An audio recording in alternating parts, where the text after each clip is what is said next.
जय जगन्नाथ।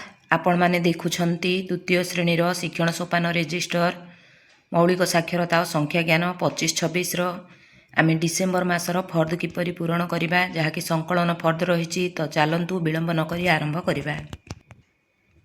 देखंतु ये रही डिसेम्बर मासर संकलन फर्द भाषा पाई सांग माने एठी रही क्रमिक संख्या दक्षता उपदक्षता आपण माने निज निजर प्रश्नपत्र टी बाहर करी नेबे।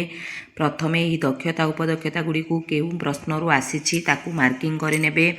सांग माने मोर ओराल रो 4 नंबर टी 2 मार्क थिला, ओराल रो 2 नंबर रे 2 मार्क थिला, जहाँकि मोर यही सब उपदक्षता रु आसी थिला। देखंतु यही उपदक्षता रु आस्थिला एवं रिटर्न रो 5 नंबर रे 3 मार्क थिला एवं ओराल रो 5 नंबर रे 3 मार्क थिला, जहाँकि समस्त अक्षर और मात्रा चिन्ह पढ़ुछि यही उपदक्षता आधारित थिला। सेहीपरि ओराल रो 1 नंबर रे 1 मार्क थिला, जहाँकि अक्षर और फला चिन्हिब यही उपदक्षता बा दक्षता रु आस्थिला। सेहीपरि पठन रे हमर देखंतु रिटर्न रो 2 मार्क थिला, 6 नंबर रे 1 मार्क थिला, जहाँकि पाठ पढ़ी बुझिबा उपरु आस्थिला एवं ओराल रो 3 नंबर रे 2 मार्क थिला, जहाँकि पठन उपरे आस्थिला। तापरे लिखन रे मोर 1 नंबरटा 3 मार्क थिला, जहाँकि समस्त अक्षर मात्रा पठित जुक्ताक्षर लेखुचिरु आस्थिला एवं रिटर्न रो 3 नंबर रे 3 मार्क थिला, जहाँकि शब्द लिखन रु आस्थिला एवं रिटर्न रो 4 नंबर रे 2 मार्क थिला, जहाँकि वाक्य लिखन रु आस्थिला। तापरे आपण माने देखि नेबे निजर पिल्लाटी ये रही रोल नंबर 1 2 3 4 5 यही 1 रोल नंबर शिक्षार्थी जनक मोर जो 4 नंबर रे 2 मार्क थिला से 2 रु 2 आनी नाहांती, तो तांको मु प्लस चिन्ह रे चिन्हित करिछि।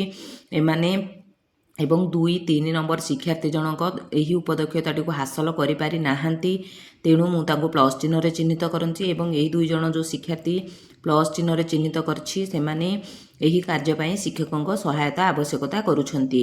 आपण माने जो शिक्षार्थी माने दक्षता हासिल रे पारंगमता हासिल करिछंती तांको स्टार चिन्ह रे चिन्हित करिवे। जो माने शिक्षकों सहायता हासिल करुछंती तांको प्लस चिन्ह रे चिन्हित करिवे एवं जो माने दक्षता हासिल करि पार नाहांती तांको आमे रेड ट्रायंगल चिन्ह रे चिन्हित करिबा।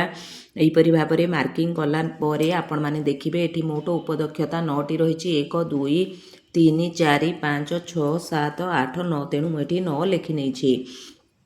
तापरे एठी देखंतु संकलन रे मोर रेड प्रतीक केतोटी रहिला, 3 प्लस प्रतीक केतोटी रहिला, स्टार प्रतीक केतोटी रहिला, प्रति दक्षता उपदक्षता आधार रे एग्नेस्ट रे एठी लिखि देछि एवं एही परि लेखिला परे एठी टोटाल कर नेबे। टोटाल 10 टी रेड ट्रायंगल प्रतीक आसिला, 22 टी प्लस प्रतीक एवं 13 टी आमर स्टार प्रतीक आसिला। जेहेतु एथि उपदक्षता 9 रही मु 10 को 9 रे डिवाइड कले 1 आसिला, 22 को 9 रे डिवाइड कले 2 पॉइंट समथिंग जहाँकि 3 एवं 13 को 9 रे डिवाइड कले 1 पॉइंट समथिंग 1 निया जाइछि। तेणु एठी आपण माने देखिले मोर जणे शिक्षार्थी रेड ट्रायंगल रे 3 जण प्लस रे एवं जणे स्टार प्रतीक रे रहिले। वर्तमान एहाकू आमे समीक्षा रे लिखि नेबा। देखंतु भाषा ज्ञानर 4 खंडीय रूपरेख मौखिक भाषा विकास डिकोडिंग पठन लिखन रे मोर जणे शिक्षार्थी स्टार प्रति रेड ट्रायंगल प्रतीक रे 3 जण शिक्षार्थी प्लस प्रतीक रे एवं जणे शिक्षार्थी स्टार प्रतीक रे अछंती। एबे एमानंक पई आमे नेबा आगामी कार्य योजना। सांग माने तारीख को मु 11/1/2026 लिखि नेछि। एठी शिक्षक शिक्षयित्री स्वाक्षर रहिबो, एठी मोट शिक्षार्थी संख्या रहिबो। एठी देखंतु आगामी कार्य योजना जहाँकि आपण माने समीक्षा रे लिखिछंती सेही आधार रे लिखिबे। स्टार प्रतीक रे थिबा शिक्षार्थी माने निज सहपाठी को जुक्ताक्षर पढ़िबारे साहाय्य करिवे। प्लस प्रतीक रे थिबा शिक्षार्थी मानकर शैक्षिक अभिवृद्धि पाई अक्षर मात्रा चिन्ह पढ़िबा लेखिबा पाई फ्लैश कार्ड शब्द प्रहेलिकार साहाय्य नेबी। प्रसंग आधारित सरल प्रश्नर मौखिक उत्तर देबा सह उत्तर लिखन आधारित अभ्यास कार्य कराइबी। रेड ट्रायंगल प्रतीक रे थिबा शिक्षार्थी मानक शैक्षिक अभिवृद्धि पाई सेमानकु प्रतिदिन पाठ्य पुस्तकर प्रसंग गुड़ी को पढ़ाइबी। एठी तले शिक्षक शिक्षयित्री स्वाक्षर सीआरसीसी स्वाक्षर एवं प्रधान शिक्षकों स्वाक्षर रहिबो। एबे देखिबा डिसेम्बर मास संकलन फर्द जहाँकि गणित पाई रहिछि। एठी रहिछि क्रमिक संख्या दक्षता एवं उपदक्षता मोट 3टी दक्षता संख्या परिचय संख्या सांख्यिक प्रक्रिया माप संबंधी धारणा रही एवं तल 2टी उपदक्षतारू ही आमर FA2 एग्जाम प्रश्न आसी। ଏକର ରିଟର୍ଣ୍ଣର ଏକର ଖରେ 1 ମାର୍କ ଥିଲା। ସେଠି ଶିକ୍ଷାର୍ଥୀମାନେ ଏହି 2, 3 ଏବଂ 5 ରୋଲ ନମ୍ବରର ଶିକ୍ଷାର୍ଥୀ 1ରୁ 1 ମାର୍କ ଆଣିଛନ୍ତି। ତେଣୁ ସେମାନେ ଦକ୍ଷତାରେ ପାରଙ୍ଗମତା ହାସଲ କରିବାରୁ ତାଙ୍କୁ ଆମେ ଷ୍ଟାର ଚିହ୍ନରେ ଚିହ୍ନିତ କରିଛେ ଏବଂ ଏହି ଶିକ୍ଷାର୍ଥୀ 2 ଜଣ ଦକ୍ଷତା ହାସଲ କରିପାରି ନଥିବାରୁ ତାଙ୍କୁ ଆମେ ରେଡ୍ ଟ୍ରାଇଙ୍ଗଲ ଚିହ୍ନରେ ଚିହ୍ନିତ କରିଛେ। ଏଠି ସାଙ୍ଗମାନେ ଆପଣମାନଙ୍କର ପ୍ରଶ୍ନ ଯେଉଁ ଯେଉଁ ଉପଦକ୍ଷତାରୁ ଆସିଛି ତାକୁ କେତେ ମାର୍କ ରହିଛି ତାକୁ ଲେଖି ନେଇଛି। ଦେଖନ୍ତୁ ଏଠି ମୋର ଓରାଲର 1 ନମ୍ବରରେ 2 ମାର୍କ, 2 ନମ୍ବରରେ 2 ମାର୍କ ଏବଂ ରିଟର୍ଣ୍ଣର 5 ନମ୍ବରରେ 2 ମାର୍କ, ଯାହାକି ଏହି ଉପଦକ୍ଷତାରୁ ଆସିଛି। ଆପଣମାନେ ମଧ୍ୟ ନିଜର ପ୍ରଶ୍ନପତ୍ରକୁ ଦେଖି କେଉଁ ଉପଦକ୍ଷତାରୁ କେତେ ମାର୍କ ଆସିଛି ତାର ପାର୍ଶ୍ୱରେ ଲେଖିନେବେ, ଯାହାଫଳରେ ସେତିକି ମାର୍କରୁ ପିଲାଟି କେତେ ମାର୍କ ଆଣିଲା ସେହି ଆଧାରରେ ଆପଣମାନେ ବିଭିନ୍ନ ଚିହ୍ନରେ ଚିହ୍ନିତ କରିବେ।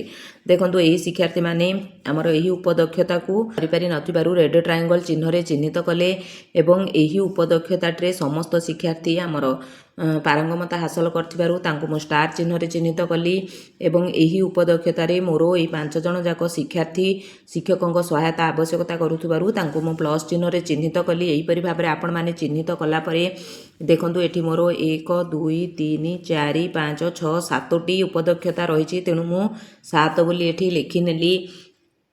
ଏବେ ଦେଖନ୍ତୁ ସଂକଳନରେ ବିଭିନ୍ନ ଚିହ୍ନରେ କେତେ ଜଣ ଶିକ୍ଷାର୍ଥୀ ରହିଛନ୍ତି ତାକୁ ଏଠି ଲେଖିନେଲେ ଉପଦକ୍ଷତା ଏଗ୍ନେଷ୍ଟରେ ଏବଂ ଶେଷରେ ତାକୁ କାଉଣ୍ଟ କଲି ମୁଁ। ମୋର ରେଡ୍ ଟ୍ରାଇଙ୍ଗଲ 8 ପ୍ଲସ୍ 13 ଏବଂ ଷ୍ଟାର ପ୍ରତୀକରେ 14 ଜଣ ଆସିଲେ। ଯେହେତୁ ମୋର ଟୋଟାଲ ଉପଦକ୍ଷତା ଏଠି 7 ରହିଛି, ମୁଁ 7ରେ ଡିଭାଇଡ଼ କରିନେଲି, ତେଣୁ ମୋର ଆସିଲେ ରେଡ୍ ଟ୍ରାଇଙ୍ଗଲରେ ଜଣେ ଶିକ୍ଷାର୍ଥୀ, ପ୍ଲସ୍ରେ 2 ଜଣ ଏବଂ ଷ୍ଟାରରେ 2 ଜଣ। ବର୍ତ୍ତମାନ ଏହାକୁ ଆମେ ସମୀକ୍ଷାରେ ଲେଖିନେବା। ସଂଖ୍ୟା ଜ୍ଞାନର ସଂଖ୍ୟା ସାଂଖ୍ୟିକ ପ୍ରକ୍ରିୟା ମାପ ସମ୍ବନ୍ଧୀୟ ଧାରଣାରେ ମୋର ଜଣେ ଶିକ୍ଷାର୍ଥୀ ରେଡ୍ ଟ୍ରାଇଙ୍ଗଲ ପ୍ରତୀକରେ, 2 ଜଣ ଶିକ୍ଷାର୍ଥୀ ପ୍ଲସ୍ ପ୍ରତୀକରେ ଏବଂ 2 ଜଣ ଶିକ୍ଷାର୍ଥୀ ଷ୍ଟାର ପ୍ରତୀକରେ ଅଛନ୍ତି। ଡିସେମ୍ବର ମାସ ସଂକଳନ ଫର୍ଦ୍ଦର ଆଗାମୀ କାର୍ଯ୍ୟ ଯୋଜନା ଗଣିତ ପାଇଁ ଲେଖିବା। ଷ୍ଟାର ପ୍ରତୀକରେ ଥିବା ଶିକ୍ଷାର୍ଥୀମାନଙ୍କୁ ଜଟିଳ ଚିନ୍ତନ ଭିତ୍ତିକ କାର୍ଯ୍ୟ ଦେବି, ଯେପରିକି ଯୋଗ ସମ୍ବନ୍ଧୀୟ ସମସ୍ୟା ସମାଧାନ ଆଧାରିତ କାର୍ଯ୍ୟର ଅଭ୍ୟାସ। ପ୍ଲସ୍ ପ୍ରତୀକରେ ଥିବା ଶିକ୍ଷାର୍ଥୀମାନଙ୍କ ଶୈକ୍ଷିକ ଅଭିବୃଦ୍ଧି ପାଇଁ ଗୁଣନ ଖନ୍ଦାର ବ୍ୟବହାର, ନୋଟ୍ ଓ ମୁଦ୍ରା ଦ୍ୱାରା ଦୈନନ୍ଦିନ ସମସ୍ୟାର ସମାଧାନ ଆଧାରିତ ଅଧିକ ଶିକ୍ଷଣ କାର୍ଯ୍ୟ ବାସ୍ତବ ବସ୍ତୁ ବ୍ୟବହାର କରି କରାଇବି। ରେଡ୍ ଟ୍ରାଇଙ୍ଗଲ ପ୍ରତୀକରେ ଥିବା ଶିକ୍ଷାର୍ଥୀମାନଙ୍କୁ ଶୈକ୍ଷିକ ଅଭିବୃଦ୍ଧି ପାଇଁ ସେମାନଙ୍କୁ ଯୋଗ ବିୟୋଗ ସମ୍ବନ୍ଧୀୟ ସମସ୍ୟା ସମାଧାନ କାର୍ଯ୍ୟର ଅଭ୍ୟାସ କରାଇବା ସହ ନୋଟ୍ ଓ ମୁଦ୍ରାର ବ୍ୟବହାର ଆଧାରିତ ଶିକ୍ଷଣ କାର୍ଯ୍ୟ କରିବାକୁ ପ୍ରୋତ୍ସାହିତ କରିବି। ତଳେ ଏଠି ତାରିଖ ଲେଖିନେବେ। ଶିକ୍ଷକ ଶିକ୍ଷୟିତ୍ରୀଙ୍କ ସ୍ୱାକ୍ଷର ସହିତ ମୋଟ ଶିକ୍ଷାର୍ଥୀଙ୍କ ସଂଖ୍ୟା ଲେଖିନେବେ। ଏଠି ରହିବ ଶିକ୍ଷକ ଶିକ୍ଷୟିତ୍ରୀଙ୍କ ସ୍ୱାକ୍ଷର, CRCCଙ୍କ ସ୍ୱାକ୍ଷର ଏବଂ ପ୍ରଧାନ ଶିକ୍ଷକଙ୍କ ସ୍ୱାକ୍ଷର। ଏହିପରି ଭାବରେ ଆପଣମାନେ ଦେଖୁଥିଲେ ଶିକ୍ଷଣ ସୋପାନ ରେଜିଷ୍ଟରର ସଂକଳନ ଫର୍ଦ୍ଦ, ଯାହାକି ଡିସେମ୍ବର ମାସ ପାଇଁ ରହିଛି। ଆଶା କରୁଛି ଭିଡ଼ିଓଟି ନିଶ୍ଚୟ ଭାବେ ଆପଣମାନଙ୍କ ପାଇଁ ହେଲ୍ପଫୁଲ୍ ହେବ। ଯଦି ମୋ ଭିଡ଼ିଓଟି ଆପଣମାନଙ୍କୁ ଭଲ ଲାଗିଥାଏ ଭିଡ଼ିଓକୁ ଲାଇକ୍ କରିବେ, ସେୟାର କରିବେ, ମତାମତ କମେଣ୍ଟ ମାଧ୍ୟମରେ ଦେବେ। ଯେଉଁ ବନ୍ଧୁମାନେ ମୋ ଚ୍ୟାନେଲରେ ନୂଆ ଅଛନ୍ତି ନିଶ୍ଚୟ ଭାବେ ସବସ୍କ୍ରାଇବ୍ କରିବାକୁ ଅନୁରୋଧ ରହୁଛି। ଧନ୍ୟବାଦ। ଜୟ ଜଗନ୍ନାଥ।